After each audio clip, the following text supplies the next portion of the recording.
நாகூம் அதிகாரம் 3. இரத்த கரை பிடிந்த நகருக்கு ஐயோ கேடு. அங்கு நிறைந்திருப்பதெல்லாம் பொய்களும் கொள்ளை பொருளுமே. சூறையாடலுக்கு முடிவே இல்லை. சாட்டையடிகளின் ஓசை, சக்கரங்களின் கீறிச்சிடும் ஒளி, தாவி பாயும் புரவிகள், உருண்டோடும் தேர்கள், குதிரை வீரர்கள் பாய்ந்து தாக்குகின்றனர். வாள் மின்னுகின்றது, ஈட்டி பளபளக்கின்றது. வெட்டுண்டவர்கள் கூட்டமாய் கிடக்கின்றனர். பிணங்கள் குவிந்து கிடக்கின்றன.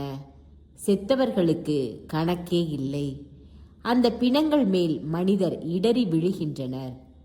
அழகும் கவர்ச்சியும் நிறைந்தவளாய் தன் வேசித்தனங்களால் மற்ற வேற்றினத்தாரையும் தன் மயக்கும் கவர்ச்சியால் பல இனங்களையும் ஏமாற்றிய அந்த விலை மகளின் எண்ணற்ற வேசித்தனங்களே இதற்கு காரணம். இதோ படைகளின் ஆண்டவர் கூறுகிறார், உனக்கெதிராக நான் எழும்புவேன். நீ உடுத்தியிருக்கும் ஆடையை உன் முகத்துக்கு மேலாக தூக்குவேன்.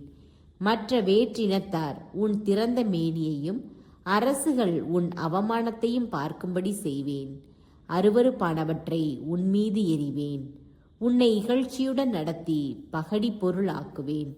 உன்னை நோக்குவோர் எல்லாரும் உன்னிடமிருந்து பின்வாங்கி, நினிவே பாழாய் போனது, அவளுக்காக புலம்புவோர் யாரேனும் உண்டோ என்று சொல்வார்கள். உன்னை தேற்றுவோரை எங்கே தேடுவேன்? நைல் நதியின் கரையருகில் நீரால் சூழப்பட்ட கடலை அரணாகவும் தண்ணீரை மதிலாகவும் கொண்ட தீப்சு நகரை விட நீ சிறப்புற்று இருந்தாயோ? எத்தியோப்பியாவும் எகிப்தும் அந்நகருக்கு வலிமையாயிருந்தன. அதன் வலிமைக்கோ எல்லை இல்லை. பூத்தும் லிபியாவும் அதற்கு துணையாயிருந்தன. இருந்தும் அதன் மக்கள் சிறைப்பிடிக்கப்பட்டு அடிமைகளாய் நாடு கடத்தப்பட்டனர். அதன் குழந்தைகள் தெருக்கள் தோறும் மோதியடிக்கப்பட்டனர்.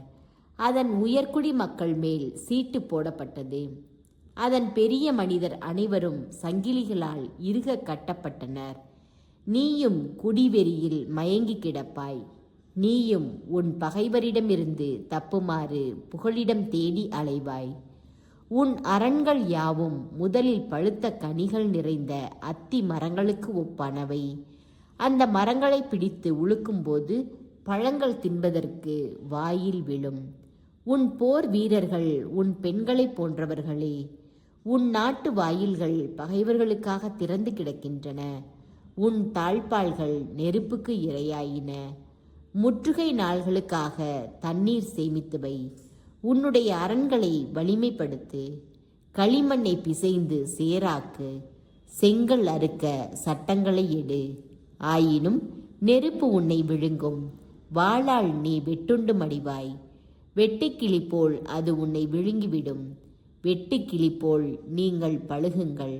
பச்சை கிளி போல் நீங்கள் பெருகுங்கள்.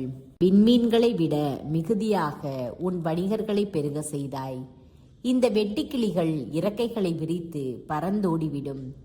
உன் காவல் வீரர்கள் பச்சை கிளிகளுக்கும் உன் அரச அலுவலர் வெட்டுக்கிளி கூட்டத்திற்கும் ஒப்பானவர். குளிர்ந்த நாளில் அவை வேலிகள் மேல் உட்கார்ந்துள்ளன.